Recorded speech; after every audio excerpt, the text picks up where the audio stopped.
ফ্লাইয়াত aviation আপনার একটি বিশ্বস্ত সহযোগী। আসসালামু আলাইকুম রাহমাতুল্লাহ। ভাই ভালো আছেন? আলহামদুলিল্লাহ। ভাইয়ের নাম কি? সিয়াম রহমান। আচ্ছা, আপনি কোন জায়গা থেকে আসছেন? ভাই আসছি ভৈরব থেকে। আমাদের অফিস কি আগে কখনো চিনছেন বা দেখছেন? কখনো আমাদের সাথে কি কখনো দেখা হয়েছে? এই প্রথম আসছেন না? জি, প্রথম আসছি। আজকে আসছেন যে আপনার পাসপোর্ট তো দেখতেছি যে হাতে, তাই না? জি জি। এটা কোন দেশের জন্য আপনি পাসপোর্ট দিয়ে যাচ্ছেন আমাদেরকে? এটা সৌদি আরবের জন্য। সৌদি আরবের জন্য। জি, জি। পাসপোর্টের সাথে একটা স্লিপ দেখতে পারতেছি, এটা কিসের? এটা মেডিকেল করার। ও, মেডিকেল করে আসছেন। জি, জি, আচ্ছা, মেডিকেলের ফি ওখানে কত দিতে হয়েছে? ৮৫০০ টাকা। ৮৫০০ টাকা ওখানে দিতে হয়েছে না? আচ্ছা, তো আপনার দেশের বাড়ি কোথায়? ভৈরব। ভৈরব। জি। আচ্ছা, যাই হোক, সিয়াম রহমান ভাই আমাদের ফ্লাইয়াত এভিয়েশনে আসছে।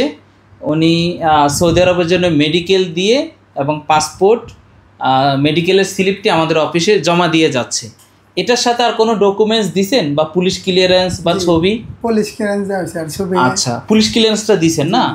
যাই হোক, উনি পুলিশ ক্লিয়ারেন্স এবং ওনার পাসপোর্ট সাইজ ছবি আর পাসপোর্ট আর হলো মেডিকেলের যে স্লিপটি দেয় মেডিকেল করার পরে, এই কাগজগুলো উনি আমাদেরকে দিয়ে যাচ্ছে। ওনার মেডিকেলের ফিড রিপোর্টটা আসার পরে দেন আমরা বাকি কার্যক্রম শুরু করব এবং যমুনা ফিউচার পার্কের ফিঙ্গারের অ্যাপয়েন্টমেন্টটা নিয়ে ওনাকে ফোন করে জানিয়ে দিব। উনি একদিন আগে এসে আমাদের কাছ থেকে কাগজপত্র বুঝে নিয়ে গিয়ে যমুনা ফিউচার পার্কে উনি ফিঙ্গার দিবে। যমুনা ফিউচার পার্কে ফিঙ্গার দেওয়ার পরে মেডিকেলের ফিট কার্ডটি আপডেট করা আছে কিনা বা আমরা চেক আপ করে ভিসা ওনার সব কিছু ওকে রেডি আছে কিনা, তারপর আমরা এম্বাসিতে জমা দিব। এম্বাসিতে জমা দেওয়ার পরে দেন ওনার ভিসাটা হয়ে আসবে। হয়ে আসার পরে দেন উনি ওনার জেলাতে ফিঙ্গার ট্রেনিং দুইটাই করে আমাদেরকে সার্টিফিকেটগুলি হোয়াটসঅ্যাপে দিবে। দেন আমরা মেন পাওয়ারের জন্য জমা দিব।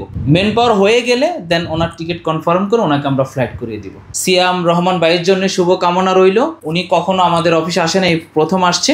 ওনার জন্য দোয়া করবেন যেন ওনার মেডিকেলের রিপোর্টটি ফিট আসে এবং ওনার স্বপ্ন যেন বাস্তবায়ন হয়। ওনার জন্য দোয়া করবেন। আসসালামু আলাইকুম।